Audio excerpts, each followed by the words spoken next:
The family sold her as Barren, but the widowed rancher said, "I don't need children, I need you." Dust Creek, Wyoming Territory, April 13th, early evening. Spring's breath had reached the prairie, carrying hints of thawed ground and the promise of new beginnings. At the town square of Dust Creek, lanterns swung from poles, wagon wheels creaked in the mud, and the air was heavy with the mingled scent of roasted meat and fresh hay. Farmers, traders, craftsmen, and townsfolk bustled between stalls of leatherwork, cattle brands, and wildflower bouquets, yet beneath the laughter lay a sharper sound, the chinking of coins, the low murmurs of bargain, and the holler of going once, going twice. Eliza May stood at the edge of the square, boots muddy and breath visible in the cold dusk air. She was 23, slender, with hair of chestnut waves tucked beneath a faded bonnet. Her eyes were wide, hesitant. A patch of old guilt, or perhaps failure, settled in her brow. She'd been brought here by her father, Tom May, a once prosperous horse trader, now choked by debt.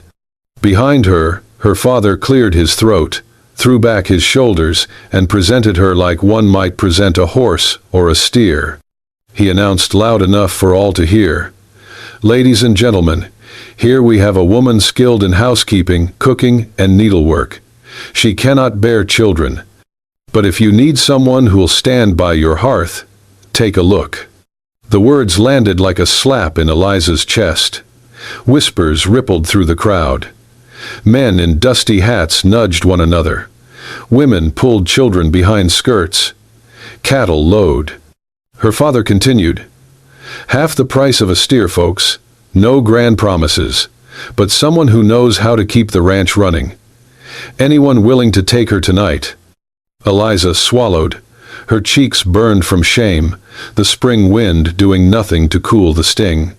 She had exhausted every remedy, every prayer, every bitter draught offered by midwives.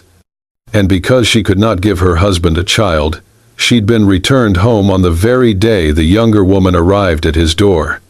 Now she stood here, a commodity, a bargain. Tom May raised his hand, gesturing toward a rough plank table where he laid down a small leather pouch of coins. The watching crowd quieted.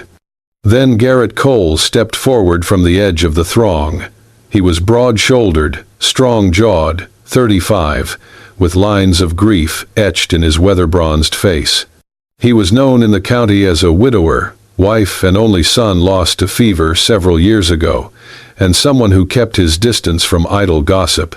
He reached into his coat and pulled out a worn canvas sack of coins, set it on the table. The crowd stirred. Garrett cleared his throat, and leaning slightly closer to Eliza, said in a low voice, "I don't need children. I need someone who knows how to stay."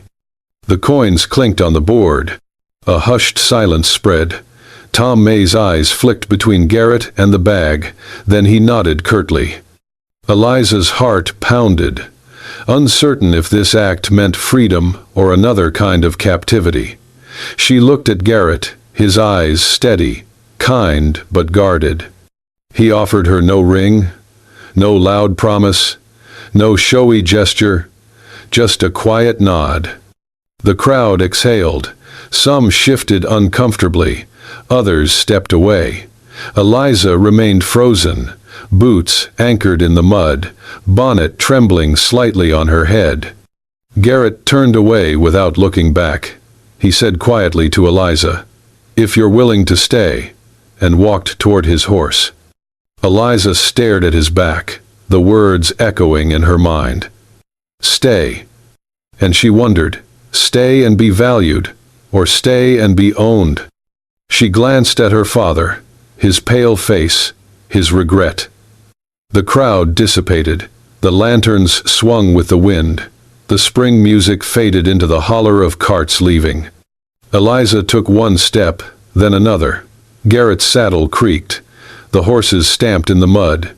She climbed into the cart beside him, her heart heavy, mind silent. As the town lights faded behind them, Eliza looked at Garrett's profile. Not a savior, not a captor, just a man who offered a place to stay. And for the first time in her life, she dared hope that staying might mean belonging. Cole Ranch, outskirts of Dust Creek, early May. The wind across Cole Ranch did not carry laughter. It swept dry and steady across open fields, rustling through grass still waking from winter. The house itself stood tall but tired, weathered timber, dark windows, and silence that echoed louder than any grief spoken aloud. Eliza sat stiffly in the wagon beside Garrett as they pulled through the gate. She had not spoken since Dust Creek, and he had not asked her to. The horses neighed softly, their hooves thudding against the dry ground. When they reached the house, Garrett dismounted first, offered her a hand. She hesitated, then took it.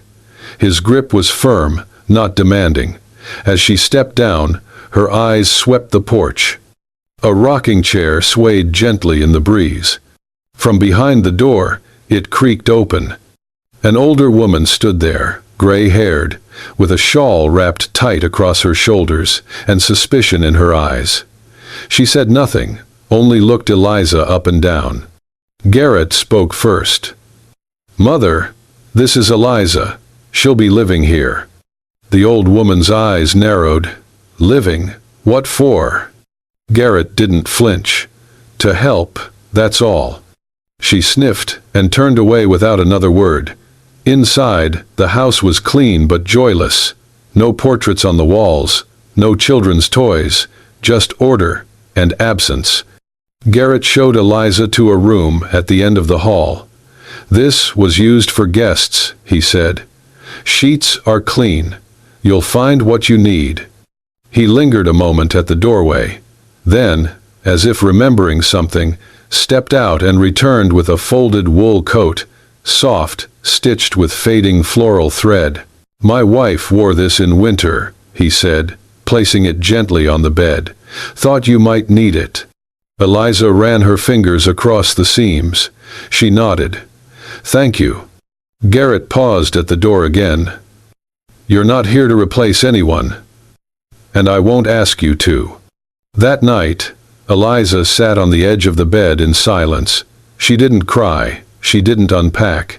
She only listened. To the wind against the windows, to the floorboards creaking, to her own pulse. No one came to check on her. But she did notice, tucked under the edge of the bed, a hot brick wrapped in cloth, still warm. Someone had thought of that.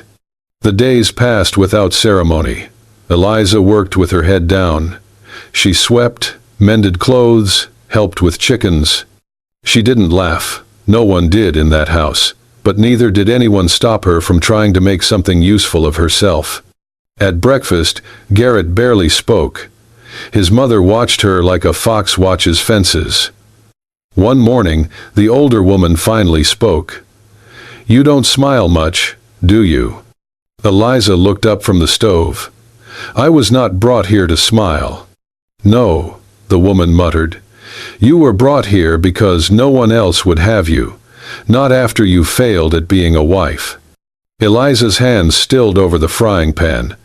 But she didn't reply. What could she say that hadn't already been said to her face? She finished cooking, set the food down, and left the room. That afternoon, as the sun dipped low, Eliza wandered out to the back fence. A small swing still hung from the tree, weather-worn rope, an old plank seat.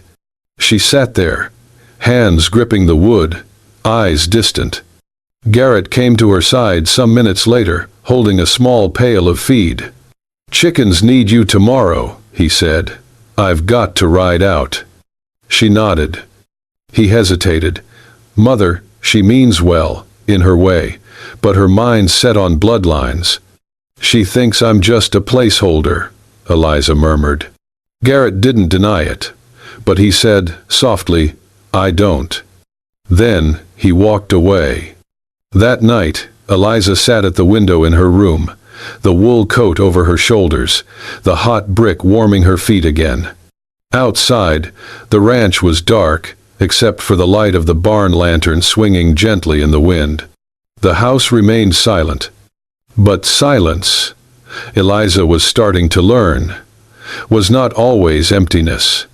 Sometimes it simply waited for something to be said, or to be shared, when the heart was ready. And she was almost ready. By midsummer, the fields dried to gold, and the air thickened with the scent of hay. Days stretched long and slow. That was when Eliza began gathering the children. They weren't hers.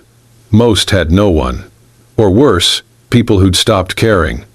She taught them in the loft behind the barn, where dust caught sunlight and old saddles lined the walls.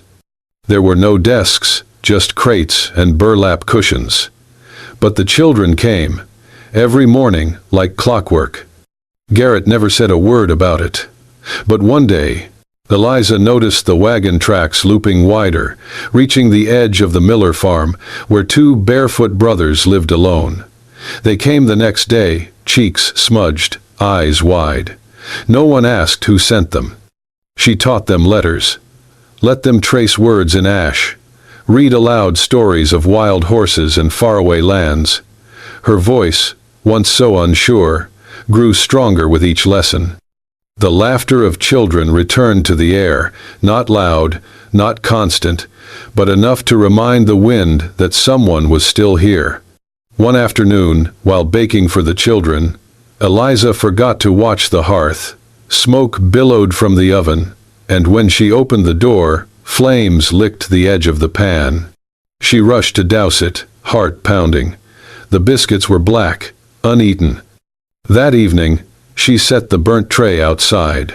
Garrett passed by on his way from the stables. He stopped, looked at the charred dough, then at her. She braced herself for reproach. Instead, he said softly, "Any biscuit left standing still better than a person who got burned trying." He walked on. But Eliza stood there, smoke curling around her, oddly comforted. That night, his mother found her scrubbing the old stone sink in the kitchen, sleeves wet, hair loose from the heat. The old woman leaned on her cane, voice sharp. "This house used to have a child's voice in every room. Now it's full of silence and strangers." Eliza didn't answer. She finished scrubbing, dried her hands, and walked out. She climbed the slope behind the house, where the ground was dry, the wind brisk. She stood there until the moon rose, her heart aching. Not from the words, but from the truth they nearly carried. Maybe she didn't belong here. Maybe she never would. But then came Garrett's footsteps, steady on the dirt. He didn't call her name, just stood beside her, the sky vast above. After a moment, he reached into his coat and handed her something small, an old comb, ivory-handled, edges worn smooth. "My wife used this," he said. "Used to sit right where you're standing, brushing her hair before bed." Eliza took it, fingers curling gently around the smooth teeth. "I ain't ever asked you to be her," Garrett added. "Ain't no one here askin' that. Just be Eliza." She nodded once, the comb pressed against her chest. The wind rose, lifting the edge of her shawl. For the first time in weeks, she didn't feel like running. By early November, the wind changed. It came down from the northern ridge, sharp and bitter, carrying with it more than just the bite of coming frost. It carried whispers, drifting between door frames, riding over fences, slipping beneath porch rails like smoke. Garrett Cole took in "A woman can't give him an heir," they muttered in the store, behind sacks of flour and crates of apples. Wife of another once, wasn't she? Got returned like a spoiled horse. She ain't right. Too quiet. Walks like she's hidin' a secret. She's fillin' that schoolhouse with other people's children, 'cause she can't make her own. At first, Eliza tried not to hear. She kept her head down, hands busy, chopping wood, feeding chickens, tracing words with the children's small fingers. But then, one by one, the little feet stopped arriving, Boots no longer clattered up the path at dawn. The bench out front stayed empty, and the old barn, once echoing with giggles and mispronounced vowels, grew silent again. The children weren't the ones who stopped coming.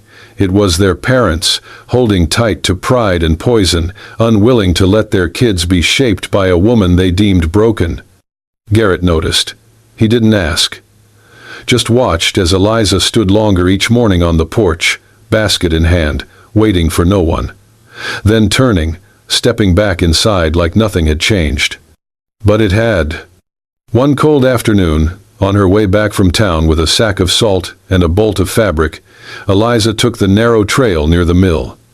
The shortcut was faster, but lonelier, and that day it was not empty. He was waiting near the bridge, bottle in hand, breath sharp with whiskey. A man from town, rough-bearded, coat stained.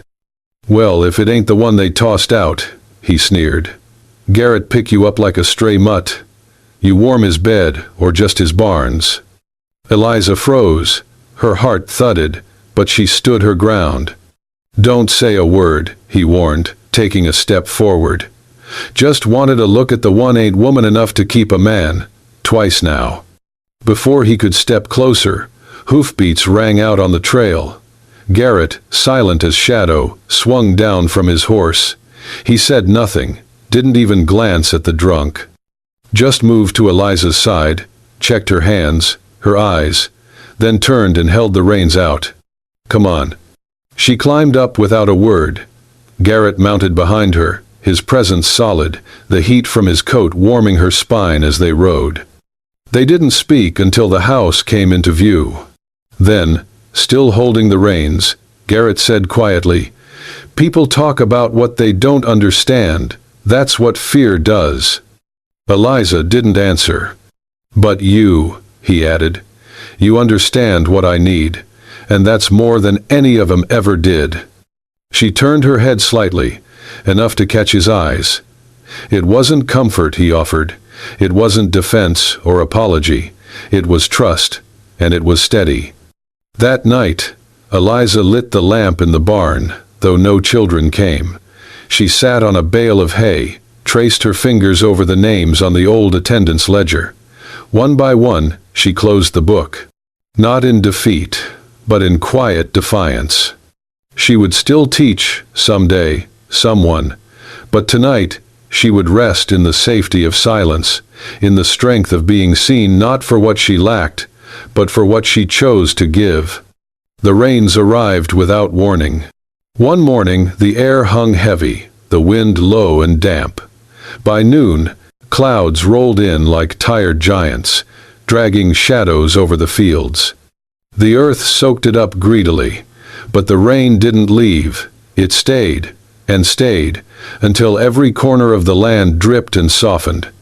Eliza began spending her days in the old storage shed behind the barn.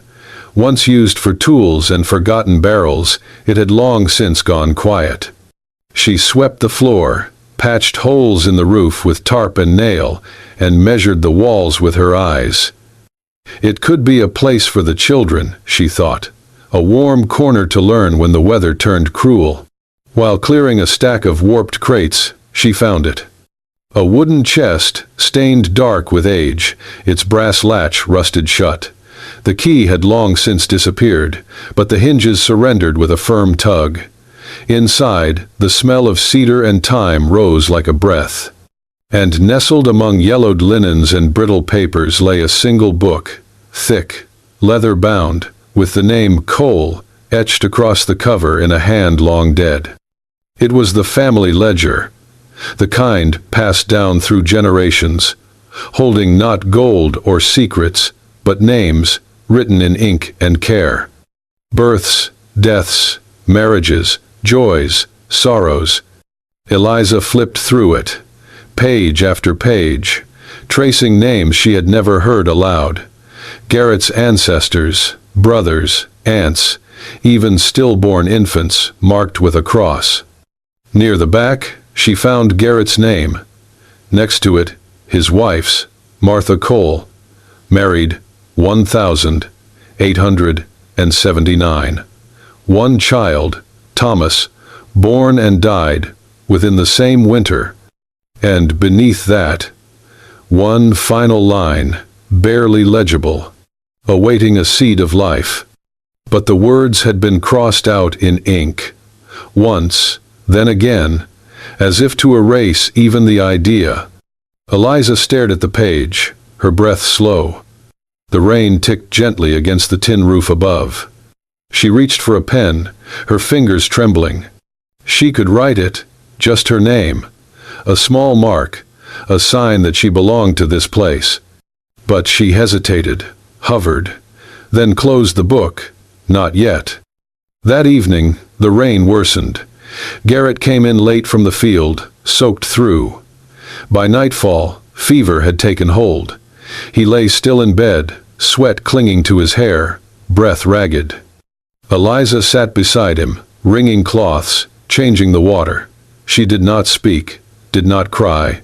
She simply stayed. Before dawn, she placed the family book on the small table near his bed, opened to that last page, the blank one, and set the pen beside it. She did not write her name. She waited. When Garrett stirred the next morning, weak and blinking at the soft light, the first thing he saw was the book. He reached for it slowly, his hand rough against the smooth leather. He read. Then, with the faintest trace of a smile, he picked up the pen and wrote a single line. Eliza, not born of blood, but chosen still. That evening, the storm broke. The sky turned pink with retreating clouds.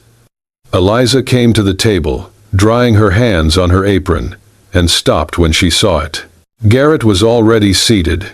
In front of her place was a ceramic dish, old, delicate, one of the few heirlooms from his mother's side. It had not been used in years. He poured tea into it without a word, gestured for her to sit. She did. They didn't speak of the ledger, or the fever, or the words he'd written. But the dish between them said enough. She was not a placeholder, not a pity, not a woman kept from the rain. She was chosen. And in this quiet house, that meant more than any vow. The morning began like any other, light slipping in slow over the hills, dew clinging to the porch railings. The only difference was the sound of hooves. A rider approached, wrapped in oilcloth, carrying a satchel marked with the town seal. The mail came twice a month, sometimes with nothing but notices. But this was different. Garrett opened the envelope by the barn, reading in silence. From the house, Eliza watched as his eyes scanned the page, then lingered. His jaw tightened. He folded the paper carefully, slid it into his coat pocket, and went back to work without a word. Later, while folding laundry in the main room, Eliza found the paper resting on the table. Curiosity overcame her. She read it. Her heart skipped. Verification of land ownership required for property records update. Please confirm legal names of sole or joint proprietors. If married, indicate name of legal spouse. The line sat on the page like a stone. Garrett had never asked her to marry him. He had never spoken of vows, or papers, or rings. And Eliza had never questioned it, not out loud. Their days had found a rhythm, a quiet comfort. But the page made her wonder, where did she stand in the eyes of the world? That night, Garrett sat across from her at the dinner table. The paper lay between them. I do not need anyone's name on that land to know it's ours, he said softly. But if you want yours there, just write it. No courthouse needed, no preacher. Eliza stared at the blank line, the official seal, the space where her name could go, not as a tenant, not as a guest, but as something more. Her hand hovered above the page, pen trembling. Then, instead of signing beneath spouse, she wrote in the line marked co-owner. Eliza, by offer, not by blood. She pushed the paper back across the table. Garrett said nothing. But the next morning, the document was gone from the table. That afternoon, while preparing soup, Eliza noticed something new on the kitchen wall. Between the old calendar and the window hung a small wooden frame. Inside it, a copy of the form. The same document, now neatly pressed and displayed. The handwriting hers, the ink slightly smudged where her hand had lingered. Not a marriage license, not a declaration. But there, for all who entered to see, was a quiet truth. Garrett passed behind her, setting down a basket of firewood. He caught her looking. "I figured most folks frame a wedding picture," he said, voice low. "We'll frame the thing that gave us choice instead." Eliza smiled, not wide, but true. No veil, no altar. But this, somehow, felt more binding. They had chosen each other, and some choices spoke louder than bells. The afternoon sun cast long golden beams across the yard when the sound of wheels on gravel broke the stillness. A black carriage, unfamiliar and too polished for Dust Creek roads, slowed to a stop just beyond the gate. The metal rails of the gate glinted, and for a moment the horse's hooves sounded loud in the hush of late afternoon. Eliza was on the porch, shelling peas into a tin bowl. She sat on the weathered step, bonnet in her lap, fingers careful with the shells. The bowl caught stray sunlight, scattering pale green and mellow gold across her knees. She looked up, blinked once, then twice, her heart caught in her throat. The carriage was too fine. The man stepping out too deliberate. The man who emerged wore a coat that had never known dust. The cloth was heavy, dark, and tailored just so. His boots were freshly shined, the edges of his hat brim trimmed with silk ribbon. But beneath the fine clothes, the lines on his face told of age, regret, and many sleepless nights. He paused at the foot of the stairs, his gaze fixed on her. "Eliza," he said, voice low with a mixture of nerves and something I might call hope. She set the tin bowl down, and the peas, unnoticed, rolled into the grass at her feet. She stood slowly. "I heard you were here," he continued, stepping closer so that the board planks creaked. "With a rancher, teaching letters to farm children." He reached into his pocket and produced a small velvet pouch. He held it out to her, his fingers brushing the edge of the gift ever so lightly. "I brought this for old times. A token, a peace offering." Eliza did not take it. Her eyes fixed on the pouch, then met his. "You're too late," she said softly. He startled then, his smile faltering. "I came to say I was wrong, about you, about everything. My wife, she passed last spring, and the doctor says I'll never have children of my own." His eyes searched hers for something, pity, forgiveness, maybe the old spark. "But I've come to understand, blood is not what makes a home." He paused as if choosing his next words carefully. "Eliza, come back, be my wife, we can start again, everything is still waiting for you." Inside the door of the house stood Garrett. He was watching, his posture still, hand resting lightly on the screen door frame. He made no move to intervene, but his eyes were calm and steady. Eliza faced the stranger squarely. She felt the breeze shift, the porch swinging between summer's memory and autumn's chill. "You know," she said, her voice steady despite the tremor in her chest. "I used to wait for someone to say those exact words." The man leaned closer, hope bright in his eyes. "Then say yes," he said quietly. "But the man who said them," she continued after a slow breath, "he came too late."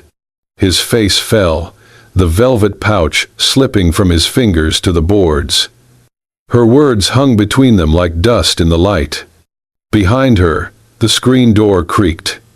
Garrett stepped out, dust still clinging to his sleeves, his boots heavy on the boards. He did not raise his voice. His presence itself was enough. He walked past Eliza, and she didn't turn to watch. He halted next to her, placed one hand gently on her shoulder. And then, to the man, Garrett said quietly, "She was never something returned, so you cannot ask to take her back." The silence that followed was full, not empty. It held years of regret and unspoken truths. The man nodded once, bowed his head, and turned away. He walked back to the carriage, mounted without looking back. The wheels creaked, the horses stirred. The dust billowed around the gate as the carriage rolled out toward the ridge. Eliza watched until it vanished over the hill, the black roof disappearing into twilight. Then she exhaled, long and low, and leaned her back against the doorframe. Not in sorrow, in peace. Winter fell early that year. Snow piled thick across the rooftops and draped the prairies in white, each flake quiet as a whispered promise. The little schoolhouse that Eliza had started, once out of necessity, now stood as a symbol, a place of hope in a world too often cold. Children ran up the path every morning, muffled in scarves and mittens, calling out, "Mama Eliza." And Garrett, quiet Garrett, built new shelves for the books, long benches for reading, and dozens of tiny chairs. Each bench had her name carved in the wood, each shelf labeled in her handwriting. The room glowed with warmth, even when the wind howled outside. Eliza herself allowed a lighter laugh these days. But the fatigue had begun. Her hands trembled slightly as she wrote chalk on slate, and her eyes watered when a child asked questions she could not answer. Someone asked, offhand, "You look worn, miss?" She only replied with a small smile, "Maybe my heart is carrying all their warmth now." One spring market day, under a pale sky scattered with wind-tossed clouds, Eliza collapsed in the street. The children saw, startled, and Garrett, who had been loading crates at the edge of town, watched the cart pass by, slowed, then raced toward them. He carried her back in his arms, fear in his eyes as tears slid down his jaw. The doctor had to be summoned from across fields and frozen roads. Inside the farmhouse, amid the ticking of the old clock and the moan of winter wind, the verdict came. She's expecting. About 11 weeks. Garrett stood unmoved, his face still. Eliza stared at the floor, and the tears came, quiet, almost silent. "I was told I could never," she whispered. The doctor nodded. "Then now you are allowed." The weeks that followed were precarious, but full of light.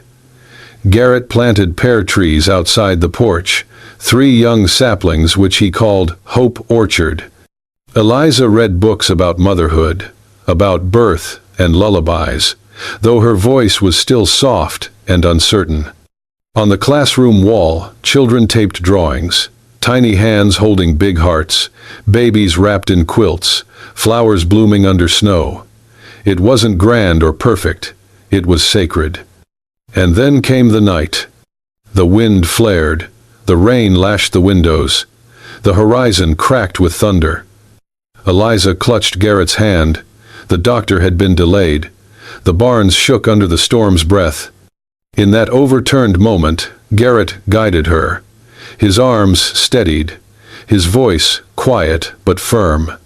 "You're not alone," he said. "I'm here." When the baby came, her cry cut through the storm like sunlight breaking ice. Strong and insistent, a girl, eyes brown like Eliza's hair in autumn light. Garrett held them both, voice husky. "She looks like you, brave enough to come where we were afraid to stay." In a trembling moment, he opened the family ledger, the same one he had written the line in. "Eliza, not born of blood, but chosen still." And this time he wrote beneath it, "Eliza, chosen to love, and now loved so much, she gives life. Clara, daughter of 2 souls who had nothing but faith." The orchard outside bloomed that spring, pear blossoms drifting on the breeze. The schoolhouse kept its name, Eliza's School, for hearts, not heirs. The little girl grew, toddlers around her ran to class and called both Eliza and Garrett Mama and Papa, though they were never bound by birth or vow. On the gate of the school was carved one last line: "Not from blood, from love. And sometimes love brings life." And there, beneath it all, the old farm, the pear trees, the small voices and the laughter, stood the proof that even a heart told it was barren can bear the richest harvest. And so, at the quiet end of the valley, where storms once raged and silence once settled heavy, a house stood with windows lit and a garden blooming. Not every love story needs a wedding. Some just need a roof, a name whispered softly, and a hand that doesn't let go, even when the world tries to. If this story found a warm place in your heart, don't forget to hit that hype button and subscribe to Wild West Love Stories for more tales of grit, grace, and the kind of love that builds homes out of broken timbers. We'll see you at the next sunset. Keep riding true.